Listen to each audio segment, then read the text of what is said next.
आप ना आदि डेंटिस्ट हो गई मेरे साथ हाँ, प्रोग्राम मैं करके। इतने डेंटिस्टों के पास मेरे तो मैं बताऊं क्या क्या मेरे चक्कर लगे, तो मैं तो वाकई डेंटिस्ट हो गई हूँ।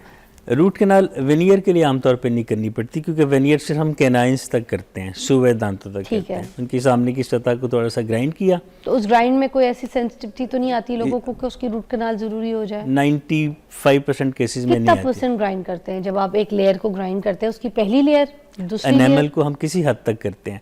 हाँ, जब क्राउन करना होता है जिसमें कि पूरा दांत ग्राइंड करते हैं, वेनियर से बात नहीं बनती, पूरा दांत ग्राइंड करना पड़ता है, तब हो सकता है उसकी रूट कैनाल करनी पड़े। बल्कि बेहतर है कि उसकी पहले रूट कैनाल कर दी जाए, क्योंकि क्राउन तो फिर एक लंबे अरसे के लिए लगना है।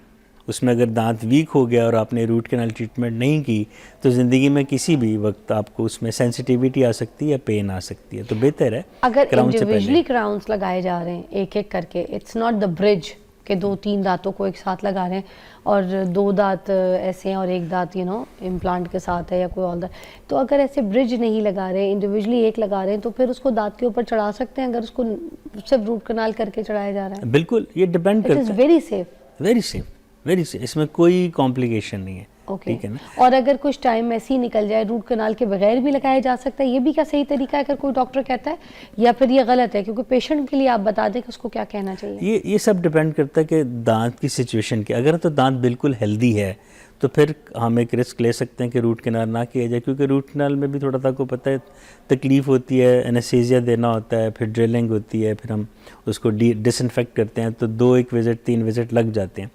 हम कोशिश ये करते हैं कि हम रूट कैनाल करके ही लगाएं, लेकिन बहुत थोड़े केसेस ऐसे होते हैं जिनमें ज़रूरत नहीं पड़ती और वो 10-12 साल बगैर रूट कैनाल के भी क्राउन चल जाता है।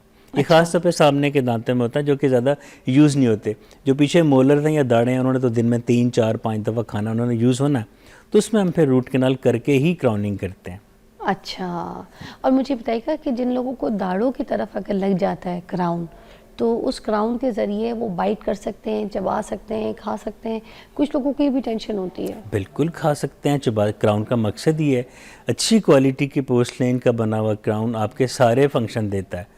खाना टीयर करना, यानी कि गोश्त काटना, चबाना, उसको बारीक करना, आपकी स्माइल, ये सब कुछ एक अच्छी क्वालिटी के पोर्सलेन से सब कुछ मुमकिन तो है। पोर्सलिन से लोग घबराते हैं कि कहीं मुंह में स्मेल तो नहीं हो जाएगी, क्योंकि आपको पता है कि वो क्या कहते हैं उसको, अंदर जो लगा होता है वो मेटालिक, वो जो मेटालिक सा, तो मेटालिक फ्रेम। वो जो है उस फ्रेम की वजह से मुंह में कोई स्मेल तो नहीं आएगी, क्योंकि उसके ऊपर आप पोर्सलिन करते हैं ना। जी जी। तो ये इसकी ज़रा मैथली बता दें लोगों को। ये लगता है कि अगर सिर्फ हम ये मेटालिक वाला लगाते हैं और ये इस क्राउन से कहीं मुंह में स्मेल आना ना शुरू हो जाए और बाकी दांतों को कोई इश्यूज़ ना हो जाए। बिल्कुल, मैं पिछले 28 साल से ये इस फील्ड में हूँ, और ये आपकी बात ठीक है कि स्मेल आती है, लेकिन स्मेल कब आती है?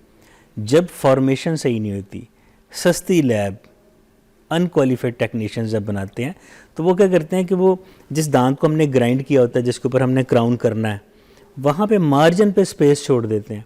या तो कभी पेशेंट को जल्दी होती है, जैसे दांत ग्राइंड किया, मसूड़ा ब्लीड भी कर रहा था, उसी में इंप्रेशन लेके आप लैब भेज देते हैं। वो उस सूजे हुए मसूड़े के साथ जब क्राउन बन के आएगा, लगेगा, और जब बाद में हफ्ते 8 दिन बाद मसूड़ा कुदरती तौर पर श्रिंक करेगा, तो एक गैप बन जाएगा। क्राउन और दांत के बीच में गैप हल्का सा होता है, वो ऐसे ही कोई मिलीमीटर का भी कुछ आधा, लेकिन उस इतने से गैप में भी हमारा जो स्लाइवा वो थूक इकट्ठा होता है। हमारा खाने पीने के जो बारीक तरीन ज़र्रात हैं, फाइनली ग्राइंडेड फूड, वो वहाँ पे जमा होती है, फिर स्लाइवा के साथ मिलके वो टॉक्सिन्स बनते हैं, फिर बहुत बदबू आती है। तो ये बात है। इसका तरीका ये है कि जब हम क्राउन प्रिपरेशन कर रहे हैं, उसके बाद पेशेंट को हम 1 आध दिन के लिए रेस्ट पे भेज देते हैं कि थोड़े श्रिंक होंगे, तब हम इसका इंप्रेशन लेंगे। कितने टाइम तक हो जाता है श्रिंक? 2 दिन? 1 से 2 दिन में हो जाता है। 24 आवर्स? हाँ, यूजुअली। अगर उस नॉर्मल गम के साथ आप इंप्रेशन लेके लैब भिजवाते हैं और टेक्नीशियन आपका हाईली क्वालिफाइड हो, तो फिर कभी स्मेल नहीं आती। ये लो ग्रेड टेक्नीशियंस और लो ग्रेड क्वालिटी, या बहुत जल्दी में लगाए गए क्राउन्स और ब्रिज के बाद मुंह से स्मेल आती है। अच्छा, अभी जो स्माइल लाइन की तरफ लोग जा रहे हैं, थोड़ा सा वाइटनिंग टीथ लोग पसंद करते हैं, मगर हम एशियन हैं, हम ये नहीं देखते कि जो गोरे, अगर उनकी कोई रील्स या उनकी कोई पिक्चर्स या वीडियोस देखते हैं, वो बहुत वाइट लगाते हैं, वो खुद भी तो चिट्टे होते हैं, आटे की तरह सफ़ेद होते हैं। अब हमें वो वाले दांत नहीं सूट कर सकेंगे, वो वाले क्राउन वीनियर्स। तो मुझे इसके बारे में बता दें, जो एशियंस हमारे हैं, जितने हम पाकिस्तानी लोग हैं, इनका शेड कार्ड क्या होना चाहिए? शेड 1 वाइट कितना होना चाहिए? 2, 3, क्या शेड होना चाहिए नंबर? एक्चुअली हमारे पास शेड गाइड्स होती हैं, एशियन लोगों की अलग होती हैं, यूरोपियंस की अलग होती हैं, तो हमारे पास ये ज़ाहिर है एशियन पीपल की होगी। हम इसमें पेशेंट को के कम्प्लेक्शन उसका जो होता है उसके मुताबिक और एज के मुताबिक हम सेलेक्ट करते हैं। इसमें हम एक ट्रायंगल बना लेते हैं, इनके डेंटिस्ट, पेशेंट और पेशेंट का कोई घर वाला अटेंडेंट, उनका मिरर में दिखाते हैं कि देखें ये आपको हमारे ख्याल में सूट कर रहा है, आप बताएं क्या करना चाहिए। तो पेशेंट की अक्सरियत हम पे एतमाद करती है और वही हम दांत उनके कम्प्लेक्शन के हिसाब से, उनकी उम्र के हिसाब से लगाते हैं। क्योंकि अब 45 साल की उम्र में दांत बिल्कुल वाइट नहीं हो सकते अगर कुछ भी ना किया हो। तो ज़ाहिर चाय कॉफ़ी पीते हुए स्टेन दांत लेता जाता है और इस एज तक हल्के हल्के दांत पीले होते हैं और वो अच्छे भी लगते हैं हल्के से, क्योंकि एक्स्ट्रा वाइट तो नीग्रोस के होते हैं। तो एक्स्ट्रा वाइट जो मिल्क वाइट टीथ हैं ये तो कभी भी रिकमेंड नहीं करते, ना ही बच्चे और लोग भी पसंद नहीं करते। आके लोग हमसे फरमाइश करते हैं डॉक्टर साहब जितने सफ़ेद हो सकते हैं कर दें। अब हाथी के दांत दिखाने के और खाने के और जो दिखाने वाले हैं वो बड़े अलग कलर के हैं, जो खाने वाले हैं उसके दिखेगा अलग कलर के होते हैं, वो इस्तेमाल में होता है वाइट में, बिल्कुल दिखाने वाले को ज़रूरत। अच्छा, ब्रेक से पहले एक और चीज़ मैं बता दूँ, मैं यूके गई थी तो वहाँ पे एक मैंने डेंटिस्ट को दिखाया तो वो मुझे कहने लगे कि जो लड़कियों का या लड़कों का जो आँख का अंदर वाइट होता है ना, तो जो वीनियर का जो कलर होता है ना दांत का, वो आंख के वाइट बॉल से मैच करके लगाएं। तो ये भी बड़ी अच्छी एक ट्रिक है कि जब कोई पेशेंट जाए तो आंख का जो वाइट बॉल है वो मैच करे अपने शेड कार्ड से, क्योंकि it's gonna be match with your teeth. हाँ जी, एक ये हो सकता है, लेकिन अगर किसी ने मलमल की आंखें लाल की हो तो उससे लाल दांत तो नहीं अब कौन आंखें लाल करके जाता है, वाइट तो होता ही है। एक ब्रेक के बाद मिलते हैं। जो जिनके बिल्कुल दांत ही नहीं है, अब बत्तीसी लगवा रहे हैं, उसमें इन्फेक्शन हो जाते हैं, तो उसके बारे में आप हमें बता रहे थे कि क्या तरीका हो सकता है? बिल्कुल, पहले तो मैं ये कहूँगा कि यहाँ तक नौबत ना आए कि मुँह में कोई दांत ना रहे। जैसे कोई दांत ख़राब हो और वो रूट कैनाल करने के बावजूद या कोई एक्सीडेंटली निकालना पड़ जाए तो फ़ौरन उसी जगह दांत लगवा लें, ताकि इस कंडीशन से बचा जा सके कि मुंह में कोई दांत ही नहीं है। चलें फ़र्ज़ किया कि अब किसी ने नहीं लगवाए, अब बत्तीसी लगवानी है, उसके लिए बेहतर होता है कि हम पहले पेशेंट को एक्सरे करके असेसमेंट कर लेते हैं कि उसकी जबड़े की हड्डी कितनी है।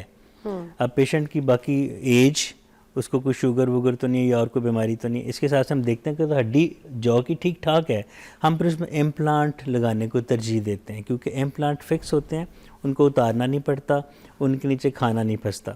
लेकिन अगर जॉ बोन कम हो फिर क्या किया जाए? फिर हम मगर अगर शुगर पेशेंट है तो उसको लग सकेंगे ये इम्प्लांट वगैरह? अगर कंट्रोल्ड है, डायबिटीज़ कंट्रोल्ड है, लग जाते हैं।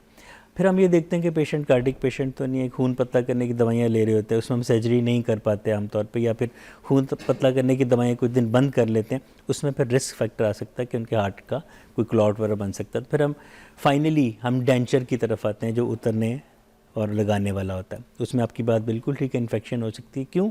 अगर उसकी एडजस्टमेंट सही नहीं है, वो लगाते हुए वो दांत उसको फंस के लग रहे हैं, तकलीफ़ दे रहे हैं, गम छिल जाता है, फिर उसमें वो खुराक के ज़रात भी जा सकते हैं और सलाइवा भी उसको ख़राब कर सकता है। तो ये जो डेंचर लगाने का काम है, ये बड़ी एहतियात से किसी अच्छी रिप्यूट वाले डेंटिस्ट के पास जाना चाहिए, जिनके के लैब टेक्नीशियन बड़े क्वालिफाइड हों, क्योंकि डेंचर लगाना बहुत बड़ा आर्ट है और डेंचर के पेशेंट बहुत देर से उसको कबूल करते हैं, क्योंकि कभी वो लगता है कि बात करते हैं तो डेंचर मुँह से बाहर आता है, उसको हमने टाइट करना होता है।